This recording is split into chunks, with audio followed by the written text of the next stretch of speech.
অবশেষে জামালপুরে কমতে শুরু করেছে বন্যার পানি। রাস্তাঘাট থেকে পানি নেমে গেলেও এখনও নিচু এলাকায় পানিবন্দী রয়েছে অনেকে। 2 সপ্তাহেরও বেশি সময় বসত বাড়িতে পানি থাকায় তারা মানবতার দিন কাটাচ্ছে বিভিন্ন আশ্রয় কেন্দ্রে। এদিকে বন্যার্তদের জন্য সব ধরনের ব্যবস্থা নেওয়ার আশ্বাস দিয়েছে স্থানীয় প্রশাসন। জামালপুর থেকে ফিরোজ শাহের তথ্য চিত্রে ডেস্ক রিপোর্ট। এখনও বন্যায় তলিয়ে আছে জামালপুরের 4টি উপজেলার 34টি ইউনিয়ন। তবে বেশি ক্ষতি হতে পারে ইসলামপুরের যমুনা নদীর তীরের নিচু এলাকার। আর বন্যার পানি কমে যাওয়ায় বেরিয়ে এসেছে ক্ষয়ক্ষতির সব চিহ্ন। বিভিন্ন গ্রামের রাস্তার পানি কমলেও এখনও যমুনা তীরের বেশ কিছু পরিবার রয়েছে পানিবন্দী। দীর্ঘদিন কষ্টে থাকলেও এখনো পর্যন্ত ত্রাণ পায়নি বলে অভিযোগ বানভাসীদের। আমাদের পানি এখনো শুকাই নাই, এখনো আমরা রাস্তাতে আছি, ঘরের মধ্যে কেদন এক কোমর পানি। এখন আমরা রাস্তার মধ্যে আশ্রয় নিয়ে আসি। আমরা এখন পর্যন্ত আঙ্গেরে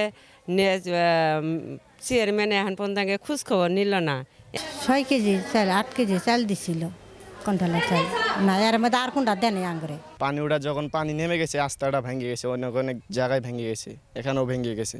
প্রতিবারে বন্যা পানি আসলে প্রতিবারে জায়গাটা ভেঙে যায়, ভেঙে যাওয়ার পরে রাস্তাঘাট মানুষের চলাচল করতে অসুবিধা হয়ে যায়। অনেক ফসলের ক্ষয়ক্ষতি হয়েছে, জ্বালা মাটি পড়ে গেছে গা, পাটে ক্ষয়ক্ষতি হয়ে গেছে গা।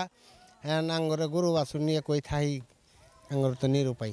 কৃষি বিভাগের তথ্য বলছে, এ জেলায় বন্যায় প্রায় 8000 হেক্টর ফসলি জমি তলিয়ে যায়।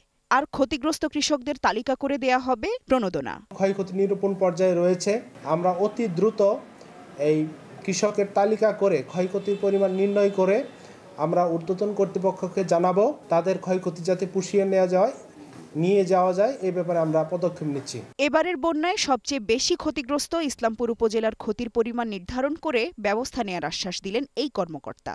আমাদের কৃষি বিভাগ, প্রাণী সম্পদ বিভাগ এবং এলজিইডি তাদের রাস্তাঘাটের কি পরিমাণ ক্ষয়ক্ষতি হচ্ছে তারা নিরূপণ করছে। আমরা বাজেট প্রাপ্তির সাপেক্ষে রাস্তাগুলো সংস্কার মেরামত করে দিব। যদি কেউ কোনো খাদ্যাভাবে ভোগে বা খাদ্য কষ্টে থাকে, সেটা শুধু বন্যা নয়, যে কোনো মুহূর্তেই আমরা উপজেলা প্রশাসনের পক্ষ থেকে উদ্যোগ নেই। তবে শুধু আশ্বাস নয়, বন্যায় ক্ষতিগ্রস্তদের প্রয়োজনীয় সহযোগিতা দেয়া হোক, এমনটাই প্রত্যাশা জামালপুরবাসীর।